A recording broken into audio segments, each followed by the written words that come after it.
একটি ছোট গ্রামে থাকত রাকিব নামের এক দরিদ্র ছেলে। তার বাবা ছিলেন দিনমজুর। প্রতিদিন ভোরে কাজের খোঁজে বের হতেন, কিন্তু সব দিন কাজ পেতেন না। সংসারে অভাব ছিল, কিন্তু রাকিবের বাবা সব সময় বলতেন, মানুষের জীবনে টাকার চেয়ে বড় হলো সততা আর পরিশ্রম। রাকিব স্কুলে যেত, কিন্তু প্রায়ই বই খাতা কেনার টাকা থাকত না। তবুও সে পড়াশোনা ছাড়েনি। একদিন স্কুল থেকে ফেরার পথে রাস্তার পাশে একটি মানিব্যাগ পেল। মানিব্যাগটি খুলে সে অবাক হয়ে গেল। ভেতরে অনেক টাকা এবং কিছু গুরুত্বপূর্ণ কাগজ। রাকিবের মনে তখন দ্বন্দ্ব শুরু হলো। সে ভাবল, এই টাকা দিয়ে তো আমাদের অনেক কষ্ট দূর হতে পারে।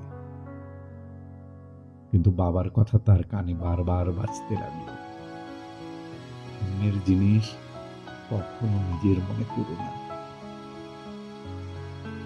রাকিব শেষ পর্যন্ত সিদ্ধান্ত নিল, মানিব্যাগের আসল মালিককে খুঁজে বের করবে। মানিব্যাগে থাকা পরিচয়পত্র দেখে সে অনেক খোঁজাখুঁজির পর মালিকের বাড়ি খুঁজে পেল। দরজায় কড়া নাড়তেই এক মধ্যবয়স্ক মানুষ বের হয়ে এলেন। রাকিব বলল, চাচা, আপনার মানিব্যাগটি হারিয়েছে? লোকটি অবাক হয়ে গেল। হ্যাঁ, আমি তো অনেক খুঁজেছি। রাকিব মানিব্যাগটি তার হাতে তুলে দিল। লোকটি খুলে দেখলেন সব কিছু ঠিক আছে। তিনি আবেগে আপ্লুত হয়ে বললেন, বাবা, তুমি চাইলে এই টাকা নিয়ে চলে যেতে পারতে, কিন্তু তুমি তা করোনি।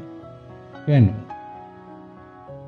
রাকিব মাথা নিচু করে বলল, আমার বাবা শিখিয়েছেন, সততা মানুষের সবচেয়ে বড় সম্পদ।